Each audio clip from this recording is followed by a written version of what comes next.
এই সংগঠন করতে গিয়ে আমার বাড়িতে অতর্কিত এভাবে অস্ত্রশস্ত্র নিয়ে যারা এসেছে, একটি অনাকাঙ্ক্ষিত ঘটনা গত শুক্রবার অবতারিত হয়েছে, যাহা রাজনৈতিক দৃষ্টিতে এবং সামাজিক দৃষ্টিতে দৃষ্টিকটু। সেজন্য আমি আপনাদের মাধ্যমে দেশবাসী এবং আমার এলাকার লোকজনকে, বিশেষ করে দাউদকান্দি, মেঘনা, কুমিল্লা 1 আসনের জনগণের দৃষ্টি আকর্ষণ করছি।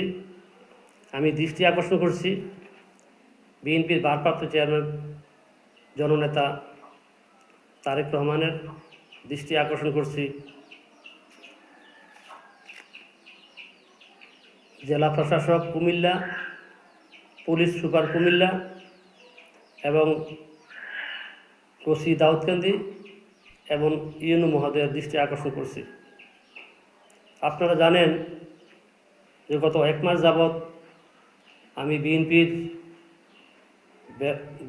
ভারপ্রাপ্ত চেয়ারম্যান তারেক রহমানের 31 দফা কার্যক্রম গতিশীল করার লক্ষ্যে আমি আমার প্রত্যাশিত নির্বাচনী এলাকায় লিফলেট বিতরণ করতেছি। গত শুক্রবার আমি আমার নিজ এলাকা পিতাবর্দী বাজার, চৌসুই এবং নইয়ার বাজারে আমি লিফলেট বিতরণ করে যথারীতি বাড়িতে আসি। বিশেষ প্রয়োজনে আমি বিকালবেলা 5টার সময় আমি আমার পার্শ্ববর্তী বাজারে যাই। সেখান থেকে শুনি যে আমাদের বাড়িতে আমাকে হত্যা করার উদ্দেশ্যে এবং আমার বাড়িতে মেসাকার করার জন্য নোয়াদ্দা, নসিপুর এবং গোয়ালি থেকে প্রায় শতাধিক, আমি সন্ত্রাসী বলবো, তারা হুন্ডা নিয়ে, বহন নিয়ে আমার বাড়ির অভিমুখে রওনা দেয়। প্রতিমধ্যে তারা যখন মার্গটা অতিক্রম করে, আমার কাছে সেখান থেকে বিভিন্ন লোকের মাধ্যমে ফোন আসতে থাকে। আমি তখন দূরে ছিলাম। তারা ফোন ওইদিকে হুন্ডা বহন নিয়ে আজে বাজে স্লোগান দিয়ে একটি ভীতি সৃষ্টি করার জন্য আমার গ্রামে প্রবেশ করে। আমার বাড়ির উত্তর পাশে একটা রাস্তা খারাপ, সেখানে রাস্তা বন্ধ, পানির জন্য হুন্ডা চলাচল করতে পারে না।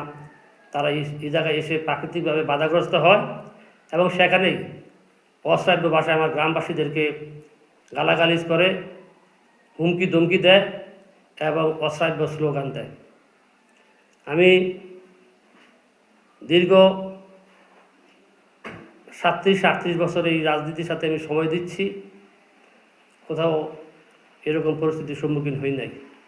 আপনারা জানেন যে 2018 সালে আমি কুমিল্লা 1 থেকে বিএনপির পক্ষ থেকে নমিনেশন সংগ্রহ করেছিলাম। সেদিন 2018 সালে স্বৈরাচারী সরকারের প্রেতাত্মা এবং এখানকার যে সাবেক এমপি শফিদ আলী ভূঁইয়া এবং তার সন্তান সুমন, মোহাম্মদ আলী সুমন আমার বাড়িতে লোকজন নিয়ে অতর্কিত হামলা করে এবং তারা বাড়ির পূর্ব দিক দিয়ে দক্ষিণ পাশ দিয়ে আসে। এসে আমাকে না পেয়ে আমার ভাই, আমার পরিবারের লোকজনকে উপর আক্রমণ করে এবং বাড়িঘর ভাঙচুর করে। আমি আল্লাহর রহমতে জীবন নিয়ে আমি এখান থেকে পালিয়ে যেতে সক্ষম হয়েছিলাম।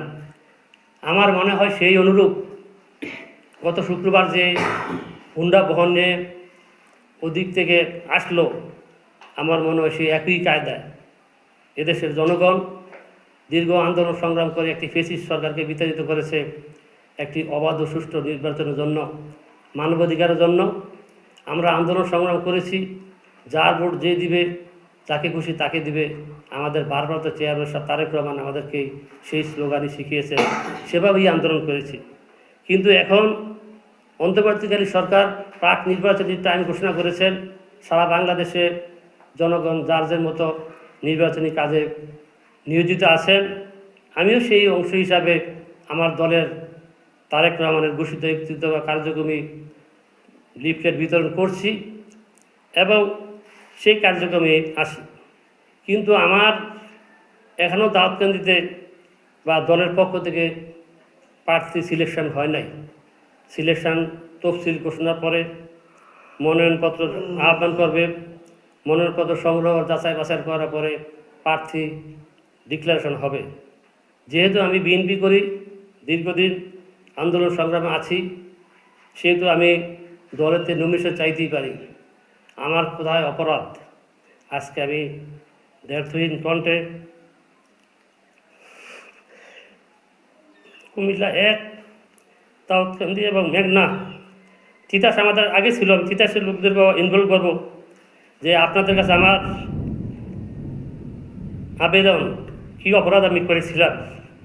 এই সংগঠন করতে গিয়ে আমার বাড়িতে অতর্কিত এভাবে অস্ত্রশস্ত্র নিয়ে যারা এসেছে, আমি বিভিন্ন মাধ্যমে খবর পেয়েছি তারা কোনো এক নেতার নির্দেশে তাদের প্ররোচনায় আমাদের গ্রামে আক্রমণ করেছে। আমার কাছে একটি ছবি আছে, এই ফুটেজটা দেখেন আপনারা। তারা আমাদের বাড়িতে, আমার গ্রামের সহজ সরল লোক, খেটে খাওয়া মানুষ, এখানকার মানুষ রাজনীতি বুঝে না, তারা ভয়ে সন্ত্রস্তে আজকে আমার সাথে মিশতে ভয় পায়। কিন্তু আমরা তো সেই ভয়ের রাজনীতি প্রত্যাখ্যান করেছি আগস্ট এবং জুলাইয়ের বিপ্লবে। কিন্তু এখন যদি জনগণ আবার ভয় পায়, তাহলে মানুষ কোথায় দাঁড়াবে? আমি একজন ক্ষুদ্র লোক, দলে সংগ্রাম করেছি, আন্দোলন সংগ্রাম করেছি, আমি তো সেই নমিনেশন চাইতেই পারি। আপনাদেরকে আমি একটা ভিডিও ফুটেজ দেখাচ্ছি, আপনারা হয়তো প্রশ্ন করতে পারেন যে কারা এই সন্ত্রাসী এবং আমার বাড়িতে আক্রমণ করলো। আমি সবাইকে চিনি না। সাংবাদিকের মাধ্যমে এই দাউদকান্দি, মেঘনার এবং তিতাসের জনগণ, বিজ্ঞ ভোটারগণ, তাদের বিচক্ষণতায়, তাদের বুদ্ধি দিয়ে আমি মনে করব সেই সন্ত্রাসী এবং যারা প্রেরণ করেছেন, যারা এসেছেন, তাদের পরিচয় জানতে পারবেন। ইতিমধ্যে আমার কাছে বিভিন্ন মাধ্যমে খবর এসেছে কারা এটা পাঠিয়েছেন। আমার কাছে একটা ভিডিও ফুটেজ আছে, সেই ভিডিও ফুটেজটা আপনাদের একটু শোনাই, যেখানে আমাকে কিভাবে অশ্রাব্য ভাষায় গালাগালি করেছে এবং মিছিলে এসেছে। আপনারা একটু নীরবভাবে শুনেন। আমি আমার ফুটেজটা একটু চালু করলাম।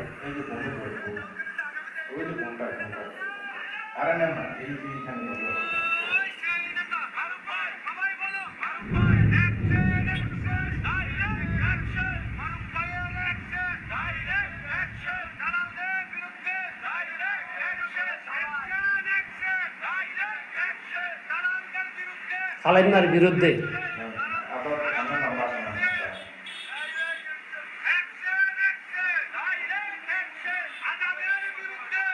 আমাকে আজাদ বলতেছে, কালাম বলতেছে, কালামে বলতেছে, এরকম অশ্রাব্য ভাষায় আমার এলাকার ভিতরে আমাকে হেয় প্রতিপন্ন করার জন্য এখানে এসেছে।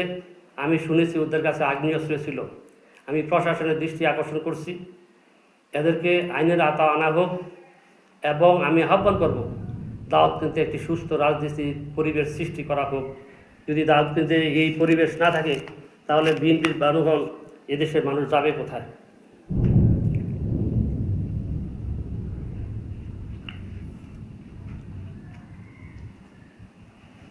আজকে দাউদকান্দি এবং মেঘনার সচেতন জনগণের কাছে আমার উদার্ত আহ্বান থাকবে, আপনারা যাকে খুশি তাকে ভোট দিবেন, সেটাতে কোনো সমস্যা নেই। কিন্তু একজন লোক তো প্রার্থী হইতেই পারে, একজন লোক তো ক্যান্ডিডেট হইতেই পারে।